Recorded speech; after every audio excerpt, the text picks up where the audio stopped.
আমি 2 বছরের জন্য আসলাম, রাজত্ব করলাম, চলে গেলাম। যেই সংগঠনে যে লিডারে আসে তার একটা বিরোধী দল হয়ে যায়। অনেক মঞ্চের আর্টিস্ট এখন কাজ নেই, কাজ পাচ্ছে না। কিন্তু কেন পাচ্ছে না? নাটক করা, ভালো নাটক না লিখলে ভালো নাটক আসবে কোত্থেকে? আমাদের যখন সমিতি ছিল না তখন কিন্তু বিচ্ছিন্ন অনেক ঘটনা ঘটতো। ডিরেক্টরসের বাপ মা হচ্ছে একটা সমিতি। এই জায়গাটা আমি বলি, সেটা হচ্ছে ঘাটতি তো থাকবেই, প্রত্যেকটা সেক্টরে তো ঘাটতি আছে।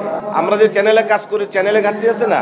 আর এটা তো একটা সমিতি, এরকম তো আরো 5টা 6টা সমিতি আছে। ঘাটতি থাকবে, কিন্তু ঘাটতির পরেও আমাদের যে ডিরেক্টরস গিল এই পর্যন্ত এসছে, এটা আমি সাধুবাদ জানাই। এবং এই যে প্রতিষ্ঠাবার্ষিকীর আগে যেসব নির্মাতারা এই প্রতিষ্ঠানটাকে ধরে রেখেছে, সবাইকে একত্রিত করেছেন, সংগঠনটা বড় করেছেন, আমি মনে করি তাদের অবদান বেশি। আমি 2 বছরের জন্য আসলাম, রাজত্ব করলাম, চলে গেলাম। আমি কি দিয়ে গেলাম? এই সংগঠনকে কি দিয়ে গেলাম? আমি 10 জন বা 20 জন নতুন নির্মাতা বাড়ালাম, এটা না। আমাদের দরকার কাজ। যদি আমাদের 500 ডিরেক্টর থেকে 500 পরিবার আছে, তা এই 500 পরিবার কিভাবে চলবে? মিডিয়াতে কাজ নেই, বিজ্ঞাপন অনলাইনে চলে যাচ্ছে, ইউটিউবে চলে যাচ্ছে। তাহলে আমাদের কাজ তো টেলিভিশনে। হাতে গোনা হয়তো 10-20 জন লোক কাজ করছে টেলিভিশন থেকে বাইরে, যে ইউটিউবের অনলাইনে কাজ করছে, বাট এইটা তো সাফিসিয়েন্ট না।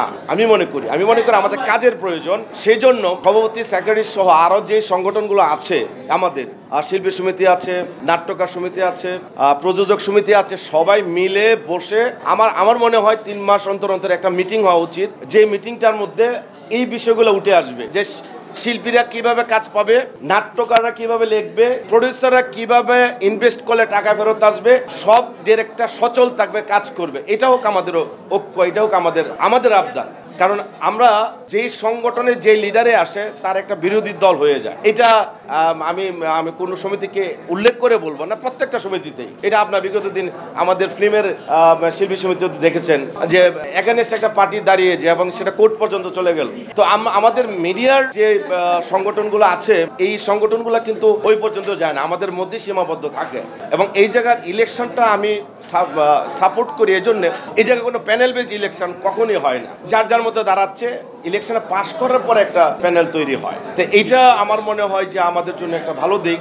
আর এই যে বললাম, গ্রুমিংটা দরকার, 3 মাস পর পর একটা মিটিং দরকার। আমাদের অনেক মঞ্চের আর্টিস্ট এখন কাজ নেই, কাজ পাচ্ছে না। কিন্তু কেন পাচ্ছে না? ডিরেক্টরে কাজ না পারলে শিল্পীরা কোত্থেকে পাবে? প্রডিউসারে যদি টাকা ইনভেস্ট না করলে, তাহলে নাটকটা বানাবে কিভাবে? নাটক করা, ভালো নাটক না লিখলে ভালো নাটক আসবে কোত্থেকে? সবকিছু মিলে 4টা সংগঠন যদি ওয়ালার ইকুয়াল হয়ে যায়, আমি মনে করি সেই দৃষ্টি থেকে এগিয়ে যাবে। 4টা সংগঠন এক হয়ে এগিয়ে যাওয়া উচিত। ডিরেক্টর গিলস তো অবভিয়াসলি অগ্রগতি করেছে, এটা আপনাকে স্বীকার করতে হবে। আপনি দেখেন, আমাদের যখন সমিতি ছিল না তখন কিন্তু বিচ্ছিন্ন অনেক ঘটনা ঘটতো। এখন কিন্তু অনেক ঘটনা ধামাচাপা পড়ে গেছে। একজন নির্মাতা যখন মনে করে যে আমি কোনো শিল্পীর পেমেন্ট দেবো না, শুটিং এ লেটে যাবো, প্রডিউসার ধরা খাক, এটা তার বিষয়। এখন কিন্তু এগুলো হচ্ছে না, বিকজ অফ ডিরেক্টর গিলস সমিতি। এই সমিতি হচ্ছে, আমি মনে করি, বাপ মা।